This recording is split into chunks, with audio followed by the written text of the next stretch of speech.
Everyone, most welcome. तो आज के क्लास में हम सभी समझने वाले हैं गवर्नमेंट बजट को। आई होप कि आपने पिछले सारे चैप्टर्स को बहुत ही अच्छे से कंप्लीट कर लिया है एंड आपका फुल ऑन रिवीजन चल रहा है। तो चलो बिना टाइम वेस्ट किए गवर्नमेंट बजट को स्टार्ट करते हैं।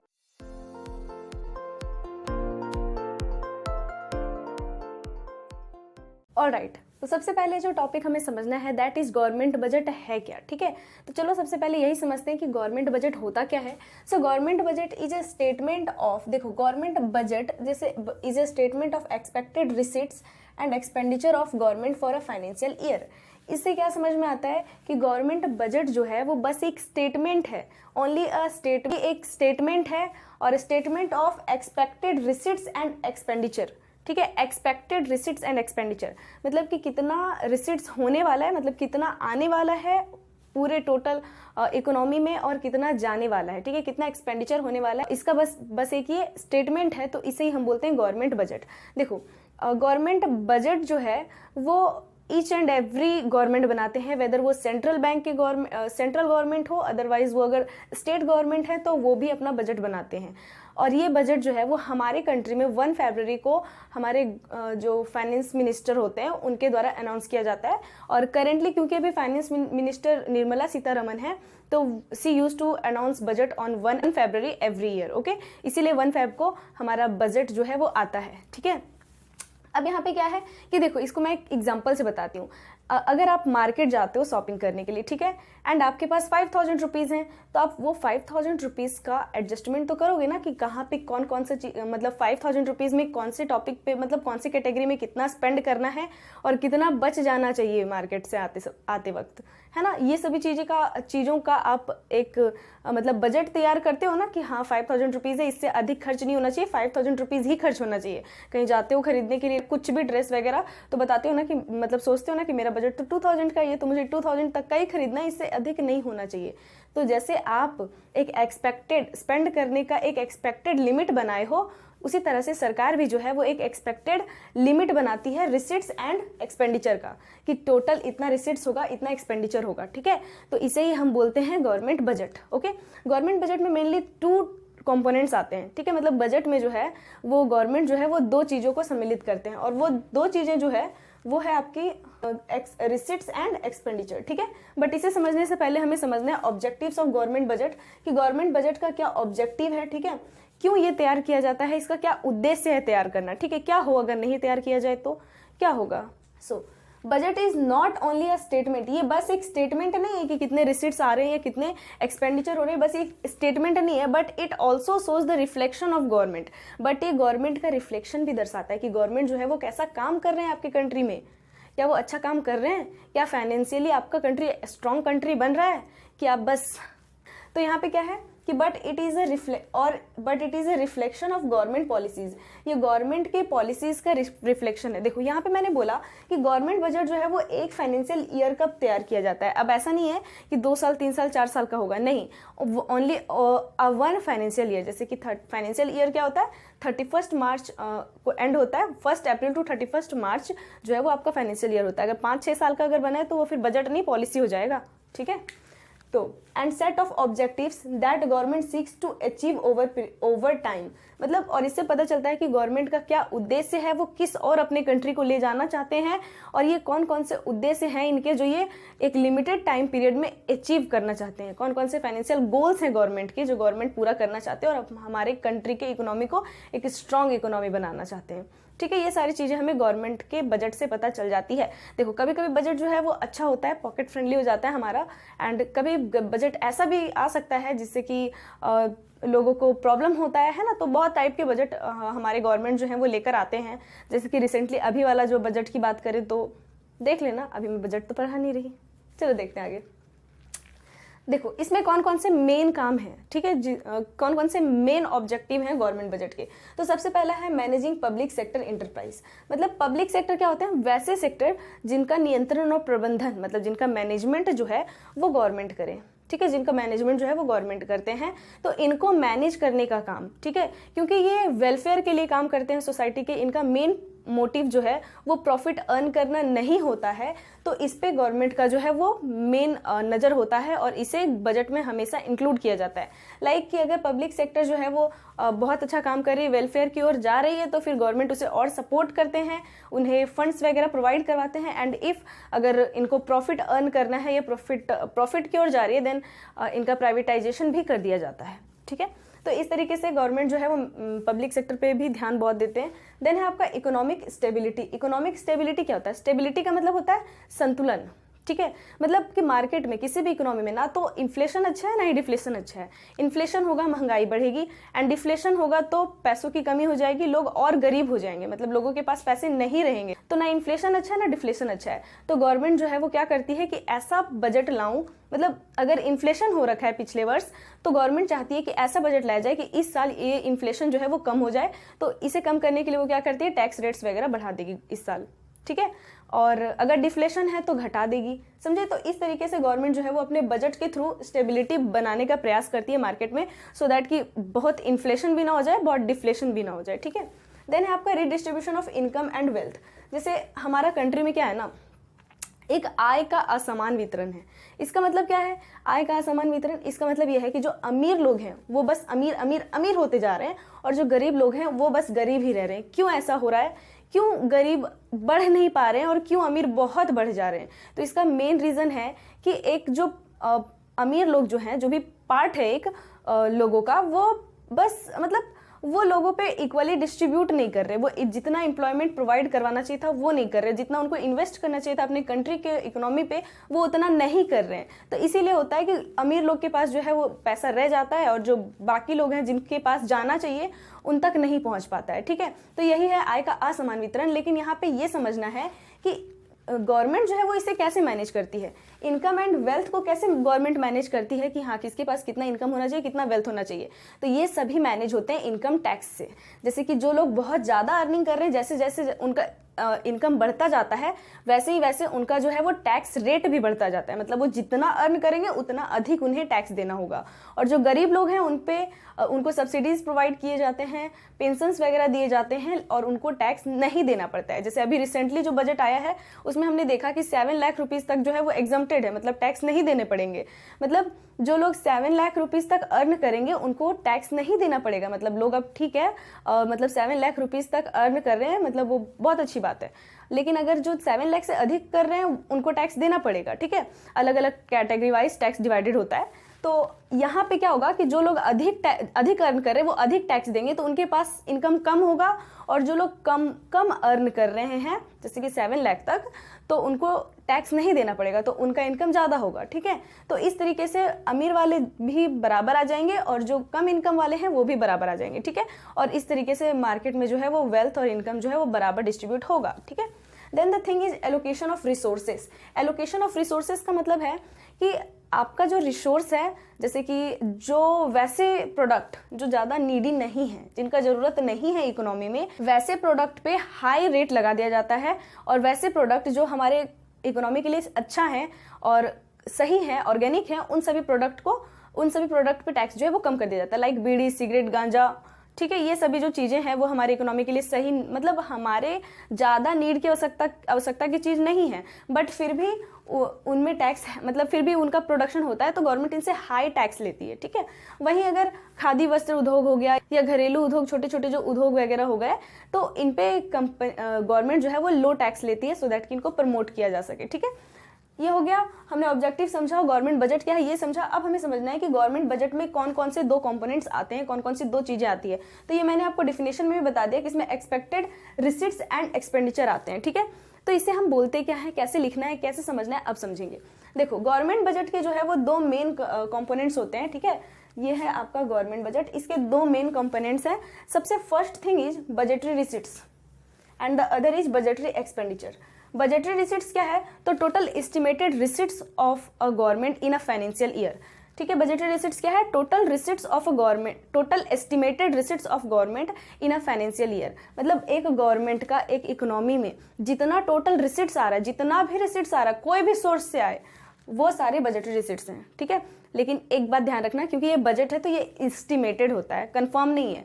लाइक गवर्नमेंट ने लिख रखा है, मतलब अपने बजट में लिखा है एक पॉइंट कि 15 करोड़ का जो है वो रिसिट्स होना चाहिए। It's a example only.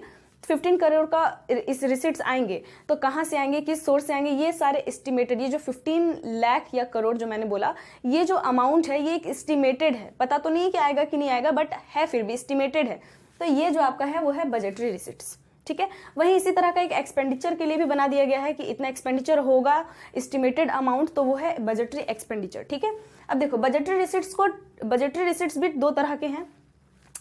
सबसे पहला तो जो है आपका दिस इज रिवेन्यू रिसिट्स, ठीक है। रिवेन्यू रिसिट्स क्या है, तो रिवेन्यू रिसिट्स वैसे रिसिट्स हैं जो बार बार आएंगे, ठीक है, जो बार बार आएंगे वो होंगे आपके रिवेन्यू रिसिट्स, ठीक है। रिवेन्यू रिसिट्स से ना तो आपका कोई एसेट्स में कमी होगा और ना ही आपका कोई लायबिलिटीज बढ़ेगा, ठीक है। मतलब ये ऐसे रिसिट्स हैं जिनसे आपका एसेट्स और लायबिलिटीज में बिल्कुल भी परिवर्तन नहीं होगा।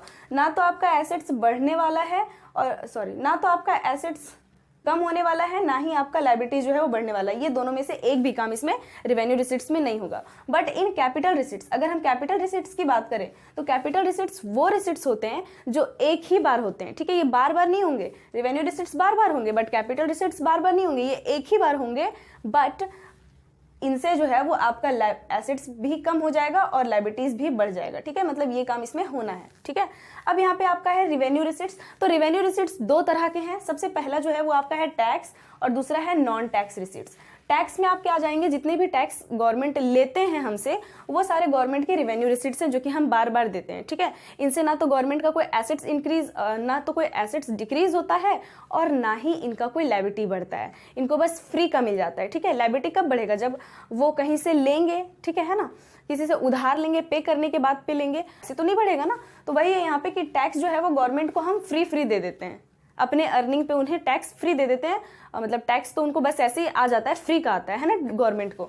तो ये आपका गवर्नमेंट का जो है वो टैक्स रिवेन्यू रिसिट्स है। और नॉन टैक्स रिसिट्स में क्या हो जाएंगे, जैसे कि पेनल्टीज वगैरह हो गए एंड इंटरेस्ट वगैरह हो गए, तो ये सारे आपके नॉन टैक्स रिसिट्स हैं जो कि हम गवर्नमेंट को देते हैं। देन है आपका टैक्स। तो टैक्स दो तरह का होता है। पहला है आपका direct tax and other is indirect tax. अब देखो डायरेक्ट टैक्स क्या है, इनडायरेक्ट टैक्स क्या है। डायरेक्ट टैक्स वैसे टैक्स हैं जो हम डायरेक्टली गवर्नमेंट को पे करते हैं। लाइक कि इनकम टैक्स, अगर मैं बहुत मतलब 7 लाख से अधिक इनकम करूंगी तो मुझे ही इनकम टैक्स देना होगा, मुझे ही इनकम टैक्स फाइल करना होगा। लाइक राइट, अगर मेरा घर है तो मुझे ही होल्डिंग टैक्स देने होंगे, मुझे ही प्रॉपर्टी टैक्स देना होगा। मैं ऐसा नहीं कर सकती कि मेरा टैक्स जो है वो मेरा भाई देगा या मेरी बहन देगी या मेरे कोई और दोस्त देंगे, कोई और किसी पे मैं नहीं टाल सकती। ये टैक्स मुझे डायरेक्टली गवर्नमेंट को पे करना होगा। तो ये टैक्स जो है वो डायरेक्ट टैक्स होते हैं, ये टैक्स डायरेक्ट टैक्स होते हैं। एंड इनडायरेक्ट टैक्स वैसे टैक्स होते हैं जो हम किसी और पे थोप देते हैं। मतलब ये हम डायरेक्टली पे नहीं करते। जैसे कि जो सेलर हैं, जो किसी बिजनेस वगैरह को चलाते हैं, वो अपना इनकम पे इनकम टैक्स देते होंगे, बट अपने बिजनेस को रन करने पर जो वो टैक्स देते हैं, अपने गुड्स एंड सर्विसेज पर जो वो टैक्स देते हैं, वो टैक्स वो डायरेक्टली पे नहीं करते, बल्कि हम सभी जितने भी कंज्यूमर हैं हम लोग पे करते हैं, है ना। अपने कस्टमर पे थोप देते हैं वो। तो क्योंकि हम लोग कस्टमर है तो ये हम लोग पे करते हैं, इनडायरेक्टली गवर्नमेंट के पास ये जाता है। तो ये हो गया आपका इनडायरेक्ट टैक्स। ओके, अब देखो यहाँ पे इसको ऐसे रख दो, ये आपका हो गया इनडायरेक्ट टैक्स। अब यहाँ पे क्या है, ये आपको समझ में आ गया बजटरी रिसिट्स। बजटरी रिसिट्स जो है गवर्नमेंट के दो कंपोनेंट्स हैं मेन। सबसे पहला budgetary receipts and budgetary expenditure. Budgetary receipts भी दो तरह के हैं, revenue receipts and capital receipts. Revenue receipts और कैपिटल रिसिट्स को हम ऐड कर दे तो बजटरी रिसिट्स हमें मिल जाएगा। रिवेन्यू रिसिट्स दो तरह के हैं, tax receipts and non tax receipts. Tax receipts भी दो तरह के हैं, direct tax receipts and indirect tax receipts. Okay, अब यहाँ पे बात करते हैं हम कैपिटल रिसिट्स की। तो कैपिटल रिसिट्स में मैंने आपको बोला वैसे रिसिट्स जिनसे एसेट्स घट जाएगा और लायबिलिटीज बढ़ जाएगा। ये बार बार नहीं आएगा बल्कि एक ही बार आएगा, ठीक है। तो ये क्या होता है आपका, देखो रिकवरी ऑफ लोन। इसमें जो तीन मेन कंपोनेंट्स, मतलब ये एग्जांपल मैंने लिख रखा है इस तरीके से, रिकवरी ऑफ लोन। लाइक कि अगर आपने किसी को लोन दिया है तो आप बाद में उनसे लोन लोगे, तो क्योंकि आपको लोन लेना है तो ये आपका एक डेटर है, ठीक है। तो ये एक एसेट्स है ना, बट क्योंकि आपने लोन रिकवर कर लिया, आपने जितना अमाउंट दिया था सारा आपको मिल गया है, तो इससे तो आपका एसेट्स कम हो गया। तो क्योंकि इसमें आपका एसेट जो है वो कम हो रहा है, इसीलिए क्योंकि आपका एसेट्स इसमें कम हो रहा है, आई होप कि आपको दिख रहा है, क्योंकि इसमें एसेट्स आपका कम हो रहा है, इसलिए ये एक कैपिटल रिसिट है, ठीक। देन है आपका डिसइन्वेस्टमेंट। डिसइन्वेस्टमेंट का मतलब क्या है कि आपने अपने बिजनेस का या अपने प्रॉपर्टी का एक पार्ट जो है वो बेच दिया, तो अगर आप एक पार्ट बेच रहे हैं तो आपका एसेट्स तो कम हो रहा है ना। आपका जो बिजनेस है या आपका जो प्रॉपर्टी वो आपके एसेट्स हैं और आप उनका एक पार्ट बेच दे रहे हो, तो इससे क्या होगा कि आपका एसेट्स तो कम होगा, क्योंकि इसमें भी आपका एसेट्स कम हो रहा है, दैट्स वाई ये भी आपका जो है वो एक कैपिटल रिसिट है। देन है आपका borrowing and other liabilities. Borrowing, अगर आप किसी से उधार ले रहे हो या अगर आप किसी से लोन ले रहे हो, तो ऐसा तो नहीं है कि लोन आपको फ्री में मिलेगा, लोन तो फ्री मिलता ही नहीं है। लोन का मतलब ये है कि आपको उसे चुकाना पड़ेगा इंटरेस्ट के साथ, आपके सिर पे एक बर्डन आ गया उसे चुकाने का, तो ये आपका एक लायबिलिटी है, क्योंकि इससे लायबिलिटी इंक्रीज हो रहा है, लायबिलिटी बढ़ रहा है, that's why it is a capital receipt. Okay, अब जिस तरह से बजटरी रिसिट्स में revenue receipts and capital receipts हैं, उसी तरह से बजटरी एक्सपेंडिचर में भी revenue expenditure and capital expenditure है। रेवेन्यू एक्सपेंडिचर क्या होता है? रेवेन्यू एक्सपेंडिचर वैसे एक्सपेंडिचर जो गवर्नमेंट को बार बार करने पड़ते हैं, और इससे गवर्नमेंट का जो है ना तो कोई एसेट्स बढ़ता है ना ही कोई लायबिलिटीज कम होता है। ठीक है, ना तो कोई एसेट्स बढ़ेगा और ना ही कोई लायबिलिटीज कम होगा, ये दोनों में से कुछ नहीं होगा। वेयर एज कैपिटल रिसिट्स, अगर हम कैपिटल रिसिट्स की बात करें तो इसमें गवर्नमेंट का जो है वो एसेट्स भी बढ़ेगा और लायबिलिटीज भी कोई कम होगा। ये रिसिट मैं बोल रही हूँ, बल्कि एक्सपेंडिचर। ठीक है, अगर कैपिटल एक्सपेंडिचर है तो आपका ये एक बार होगा, इससे आपका एसेट्स बढ़ता है और लायबिलिटी कम होता है। ठीक है, तो आई होप कि आपको इधर सारे पार्ट समझ में आ गए। अब हम इधर समझते हैं। तो यहाँ पे देखो, डिफरेंसेस को समझना बहुत इंपॉर्टेंट है। जितने भी डिफरेंसेस मैं बता रही हूँ बहुत ही इंपॉर्टेंट है, MI मार्क कर लो। ये भी MI है आपका एंड ये भी MI है, मोस्ट इंपॉर्टेंट। ओके, नाउ सबसे पहले क्या है डिफरेंस बिटवीन रिवेन्यू रिसिट्स, ठीक है, एंड कैपिटल रिसिट्स। देखो, अभी डिफरेंस की बात करें तो डिफरेंस मैंने आपको बता दिया, बट फिर भी यहाँ पे लिखा है तो एक बार हम फिर से समझ लेते हैं। ठीक है, देखो रेवेन्यू रिसिट्स क्या है एंड कैपिटल रिसिट्स क्या है। तो सबसे पहला है meaning, these are those receipts of the government which do not lead to reduction in any assets not creation of any liabilities. Revenue receipts वैसे रिसिट्स हैं जिनसे ना तो गवर्नमेंट का कोई एसेट्स घटता है और ना ही कोई उनका लायबिलिटीज बढ़ता है। ठीक है, ये एकदम कोई चेंज नहीं लाता है एसेट्स एंड लायबिलिटीज में। देन है आपका capital receipts, these are those receipts of the government which leads to reduction in any assets और creation of any liabilities. Capital receipts वैसे रिसिट्स हैं जिनसे गवर्नमेंट का कैपिटल जो है, मतलब एसेट्स जो है वो भी घटता है, वो एसेट्स घट जाता है और लायबिलिटी बढ़ना है तो बढ़ जाता है। ठीक है, मतलब लायबिलिटी भी बढ़ता है। ठीक है, नेचर इसका क्या है, these are recurring in nature, इनका जो नेचर है वो रिक्योरिंग है, मतलब ये बार बार होंगे। And capital receipts are non recurring in nature, एक बार होंगे बट इफेक्टिव होंगे, ऐसा वाला रूल है। देन है डेट क्रिएशन, तो रेवेन्यू रिसिट्स से कोई भी डेट क्रिएट नहीं होता है। कैसे होगा आपको, अगर आपके पास रोज रोज आ रहा है, मतलब हम टैक्स जो है वो गवर्नमेंट को देते हैं, तो क्या ये गवर्नमेंट पे डेट क्रिएट कर रहा है टैक्स? नहीं, क्योंकि ये गवर्नमेंट का रिवेन्यू है। ठीक है, रिवेन्यू रिसिट है, गवर्नमेंट हमसे प्रॉमिस नहीं की कि वो हमें वापस करेंगे, नहीं ना, तो उनका ये रिवेन्यू रिसिट्स है, तो ये नॉन डेट क्रिएटिंग है। ठीक है, ये डेट क्रिएट नहीं करता। वहीं some capital like borrowings are debt creating, some capital receipts like borrowings वगैरह ये सब जो है वो डेट क्रिएटिंग होते हैं। ठीक है, जैसे लोन वगैरह ले लिया, किसी से उधार ले लिया तो ये, ठीक है, किसी कंट्री से, तो ये। देन है आपका एग्जाम्पल्स। अब एग्जाम्पल्स तो मैंने आपको बता दिया, बट फिर भी यहाँ पे लिखा एक पॉइंट बन जाएगा आपका। एग्जाम्पल्स में है tax receipts, fees, fines, interest, penalties. देखो, फीस, फाइन्स, इंटरेस्ट, पेनाल्टीज ये सारे जो है ना वो नॉन टैक्स रिसिट्स हैं। ठीक है, गवर्नमेंट के। और टैक्स रिसिट्स तो पता ही है, इनकम टैक्स हो गया, प्रॉपर्टी टैक्स हो गया, होल्डिंग टैक्स हो गया, ये सारे। देन है आपका रिकवरी ऑफ लोन, डिसइन्वेस्टमेंट। देखो, ये तो मैंने एग्जांपल यहाँ पे बता दिया। ठीक है, यहाँ पे एग्जांपल देख रहे हो ना, रिकवरी ऑफ लोन, डिसइन्वेस्टमेंट, ये सारे जो हैं वो आपके कैपिटल रिसिट्स के एग्जाम्पल्स हैं। देन अब हमें समझना है दूसरा most important question, that is difference between revenue expenditure and capital expenditure. Revenue expenditure क्या है, कैपिटल एक्सपेंडिचर क्या है? सबसे पहले तो रिवेन्यू एक्सपेंडिचर को समझेंगे, then capital expenditure. First one is meaning, these are those expenditure of the government which leads to creation of any assets, which leads not, यहाँ पे नॉट होगा, ठीक है, छूट गया है, not creation of any assets और not reduction in any liabilities. मतलब रिवेन्यू एक्सपेंडिचर वैसे एक्सपेंडिचर हैं जिनसे ना तो आपका कोई एसेट्स आ रहा है ना ही कोई आपका लायबिलिटीज कम हो रहा है, बस ये एक एक्सपेंस है तो है। जैसे कि गवर्नमेंट जो है वो सब्सिडी दे रहे हैं लोगों को, पेंशन वगैरह दे रहे हैं, तो ये सारे गवर्नमेंट को जो है वो रेगुलर बेसिस पे करने पड़ते हैं और इनसे उनका कोई लायबिलिटी नहीं घट रहा है, ना ही कोई उनका एसेट्स बन रहा है। तो ये जो है वो गवर्नमेंट के लिए रेवेन्यू एक्सपेंडिचर हो जाएंगे। वहीं गवर्नमेंट ने किसी दूसरे कंट्री से फाइटर जेट प्लेन खरीद के ले आया, तो यहाँ पे दूसरे कंट्री से क्योंकि एसेट्स खरीद के लाया ना, तो ये आपका जो है वो कैपिटल एक्सपेंडिचर होगा। देखो मैंने लिखा है, these are those expenditure of the government which leads to creation of any assets और रिडक्शन ऑफ एनी लायबिलिटीज। ये वैसे एसेट्स हैं जैसे कि मान लो कि वर्ल्ड बैंक से पहले गवर्नमेंट ने लोन ले रखा था, तो अब उसे पे कर दिया, ठीक है, लोन को पे कर दिया तो लायबिलिटी कम हो गया ना, तो ये आपका हो गया कैपिटल एक्सपेंडिचर। वहीं अगर कोई फाइटर जेट प्लेन वाला जो मैंने ऑप्शन एग्जांपल दिया, वो अगर खरीद के ले आए हैं तो भी आपका यहाँ पे रेवेन्यू एक्सपेंडिचर हो जाएगा, मतलब सॉरी कैपिटल एक्सपेंडिचर हो जाएगा, ठीक है। देन है आपका नेचर, तो पहले ही पता है रेवेन्यू का नेचर जो है वो रिकरिंग होता है, ये बार बार होता है, ये आपने अकाउंट्स में भी पढ़ा था, ठीक है, revenue receipts and capital receipts के बारे में। देन है आपका नॉन रिकरिंग। नॉन रिकरिंग क्या होता है, तो नॉन रिकरिंग का मतलब है कि बार बार जो ना हो, जो आपका एक ही बार होगा। देन है आपका purpose, these are incurred in normal functioning of the government. ये जो है वो गवर्नमेंट का नॉर्मल फंक्शन के लिए होता है, डे टू डे, ठीक है, गवर्नमेंट का डे टू डे टाइप का जो खर्चा है वो आपका कहलाता है, वो आपका जो है वो रेवेन्यू एक्सपेंडिचर है। और वहीं incurred on acquisition of assets and granting loans वगैरह, मतलब लोन वगैरह चुकाना या एसेट्स परचेज करना, ये सारे कैपिटल एक्सपेंडिचर है। यहाँ पे मैंने कुछ एग्जांपल्स लिख रखा है, like interest, subsidies, expense on collection of taxes etcetera, ये सारे जो हैं वो आपके रेवेन्यू एक्सपेंडिचर के एग्जांपल हैं। वहीं कैपिटल एक्सपेंडिचर के एक्विजिशन ऑफ मशीन परचेज करके लाना। देन है construction of school, hospital etcetera, school बनवाना, हॉस्पिटल बनवाना, ये सारे गवर्नमेंट के जो है वो एक इन्वेस्टमेंट टाइप के हैं और ये क्योंकि एक बार होते हैं, इनसे आपका एक बिल्डिंग तैयार हो रहा है, एक एसेट्स तैयार हो रहा है, तो ये आपका तो ये गवर्नमेंट का एक कैपिटल एक्सपेंडिचर होता है। ओके, आई होप कि इतना बात समझ में आ गया। अब हमें थोड़ा सा और समझना है, 5 मिनट्स और लगेंगे, ठीक है। आई जस्ट होप कि आपको वीडियो समझ में आ रहा है।